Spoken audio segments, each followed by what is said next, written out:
এবারেও ৬ বিদেশি নিয়ে আইএসএল এ খেলতে চলেছে ইস্ট বেঙ্গল। যদিও যখন উইন্টার উইন্ডোতে তাদের ২ জন বিদেশি স্ট্রাইকার চলে গেল, সেই সময় একটা কথা বারবারই ইস্ট বেঙ্গল ম্যানেজমেন্ট বা কোচের পক্ষ থেকেও একটা ইঙ্গিত ভীষণভাবে দেওয়া হচ্ছিল যে এবার যেভাবে আইএসএল হতে চলেছে তাতে ৫ বিদেশি নিয়ে ইস্ট বেঙ্গল কমফোর্টেবল।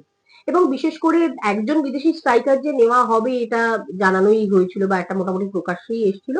একই সঙ্গে যখন একজন উইঙ্গার সই করানো হচ্ছে এবং পরবর্তীকালে যখন জেরি সই করলেন তখন ব্যাপারটা খুব কনফার্মও হয়ে গেছিল একরকম বলা যায় যে একজন ভারতীয় উইঙ্গার এবং আর একজন বিদেশি স্ট্রাইকার আসছে, দুজন বিদেশি স্ট্রাইকার চলে গেছে সেই কোটার জায়গাটা থেকে।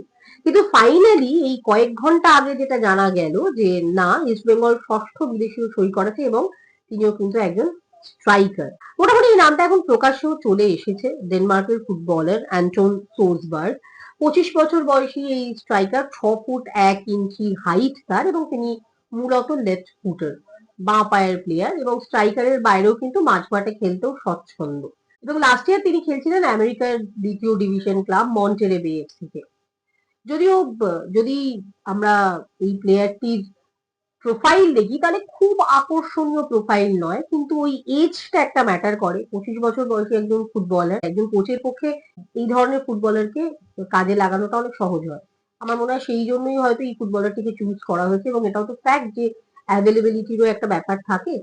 তো সেই জায়গা থেকেই এই অ্যান্টনকে চুজ করা হয়েছে এবং শুধু চুজ করা নয়, যেটুকু খবর গতকাল অর্থাৎ সোমবার কিন্তু তার ভিসার জন্য অ্যাপ্লাইও করে দিয়েছে ইস্ট বেঙ্গল। ইস্ট বেঙ্গল চাইছে যে তাদের আইএসএল অভিযান শুরু হওয়ার আগেই যাতে এই ফুটবলারটিকে নিয়ে আসা যায়। ১৬ তারিখ নর্থ ইস্ট ইউনাইটেডের বিরুদ্ধে ইস্ট বেঙ্গল তাদের এবারের আইএসএল অভিযান শুরু করবে ঘরের মাঠে। তার আগেই এই ফুটবলারটিকে খেলানো, সেই ম্যাচে যাক বা না যাক তার আগেই যাতে চলে আসতে পারে সেটার একটা চেষ্টা রয়েছে। বাট সবটাই ডিপেন্ড করছে, ভিসার জন্য আবেদন করা হয়েছে। যত তাড়াতাড়ি ভিসা আসবে এই ফুটবলারটিও চলে আসবে। এবং যেহেতু যেটা শুরুতেই বললাম যে ৫ বিদেশির তত্ত্বটা বারবারই উঠে এসেছিল ইস্ট বেঙ্গলে যে এবার ৫ বিদেশি নিয়ে খেলা হবে। তো এই প্রসঙ্গে একটা বিষয় খুব পরিষ্কার যে খুব সাবধানতার সঙ্গে এবং খুব নিঃশব্দে এই সাইনিংটা করা হয়েছে এবং কোচ অস্কার ব্রুজোর একটা অভিযোগ রয়েছে অন্দর মহলে যে তার টিমের খবর ভীষণভাবে বাইরে চলে আসে, যে কারণে ইদানিং ইস্ট বেঙ্গল প্র্যাকটিস নিরাপত্তার মোড়কে পুরো ঢাকা থাকে। বিশেষ করে একদম সেখানে কারোর ঢোকার কোনো পারমিশন নেই, সেটা সমর্থক হন বা সাংবাদিক হন।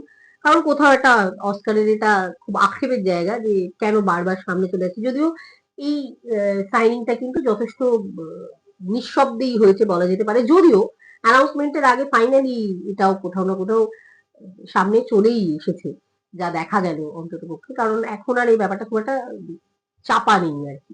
তবে এই ফুটবলারের প্রোফাইল আকর্ষণীয় না হলেও ইউসুফ এজেজারির সাথে তিনি কিভাবে ম্যাচ করছেন সেটা যেমন একটা দেখার বিষয় থাকবে, একই সঙ্গে কিন্তু এটাও একটা গুরুত্বপূর্ণ বিষয় যে হয়তো প্রথম স্ট্রাইকার হিসেবে আমরা এজেজারিকেই দেখব। অন্তত সেরকমই ভাবনা চিন্তা কোচ অস্কারের রয়েছে বলেই মনে হচ্ছে। তিনি হয়তো আসার পর ডেফিনেটলি একটা সাপোর্টিং স্ট্রাইকার হিসেবেই হয়তো থাকবেন। এবং যেহেতু এই ফুটবলারটির একটা প্লাস পয়েন্ট আছে যে প্রয়োজনে তাকে মাঝ মাঠে ব্যবহার করা যায়, তো সেটাও হয়তো কাজে দিতে পারে। এই ভাবনাটাই ডেফিনেটলি থাকছে ইস্ট বেঙ্গল ম্যানেজমেন্টের মাথায়। এবারে একটা প্রশ্ন ডেফিনেটলি আসে যে এই ফুটবলারটার নাম হঠাৎ এখন কেন, মানে উইন্টার উইন্ডো শেষ হয়ে যাওয়ার পর হঠাৎ কেন এই নামটা সামনে এলো? এক্ষেত্রে একটা বিষয় রয়েছে যে ক্লাবে এই ফুটবলারটি খেলছিলেন, অর্থাৎ মার্কিন দ্বিতীয় ডিভিশন ক্লাব মন্টেরে বে এফসি। এই ক্লাবের সঙ্গে তার চুক্তি ছিল এই উইন্টার উইন্ডো শেষ অবধি। তো সেই কারণে এই ফুটবলারটির সঙ্গে যোগাযোগ রাখছিল ইস্ট বেঙ্গল, কিন্তু তাকে সই করানো হয়নি। কারণ এই উইন্টার উইন্ডোতে শেষ হয়ে যাওয়ার পরেই কিন্তু এই ফুটবলার ফ্রি এজেন্ট হয়ে যায়। যার ফলে একজন ফ্রি প্লেয়ারকে সই করানো অনেক সহজ হয়। যদি তার আগে তাকে উইন্টার উইন্ডোতে নিতে যেত ইস্ট বেঙ্গল, তাহলে কিন্তু তাকে নেওয়ার জন্য তাকে হয় ট্রান্সফার ফি দিতে হতো তার ক্লাবকে, বা লোন ডিলে যেতে হতো, কোনো না কোনো একটা ক্লাবের সাথে একটা ট্রানজাকশনের ব্যাপার চলে আসতো। সেইটা এড়ানোর জন্যই কিন্তু উইন্টার উইন্ডো ক্লোজ হয়েছে এবং অ্যান্টন ফ্রি প্লেয়ার হয়েছেন। ঠিক তারপরেই কিন্তু তার সঙ্গে মানে তাকে সই করিয়ে নেওয়া হয়েছে এবং তড়িঘড়ি গতকাল তার ভিসার জন্য অ্যাপ্লাইও করে দেওয়া হয়েছে। তো এই জায়গাটাকে কাজে লাগিয়ে ফ্রি প্লেয়ার হিসেবেই এই ফুটবলারটিকে সই করানো হয়েছে।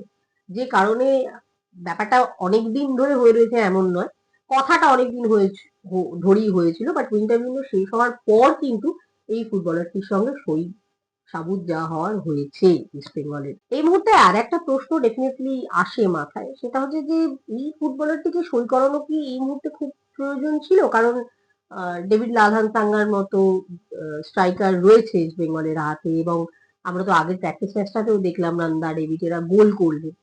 তো এদের দিয়ে কি কাজ চালানো যেত না? বিশেষ করে 4 জন বিদেশি তো ইউজ করতে পারবে অন ফিল্ড, 5 জন তো নয়, যার আইএসএল এর জন্য।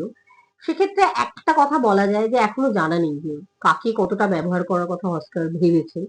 কিন্তু 6 জন বিদেশি নিয়ে যখন বাকি সমস্ত টিম নামছে, অধিকাংশ টিম নামছে, এবছর অবশ্য সব টিম 6 জন বিদেশি নিয়ে নামছে না।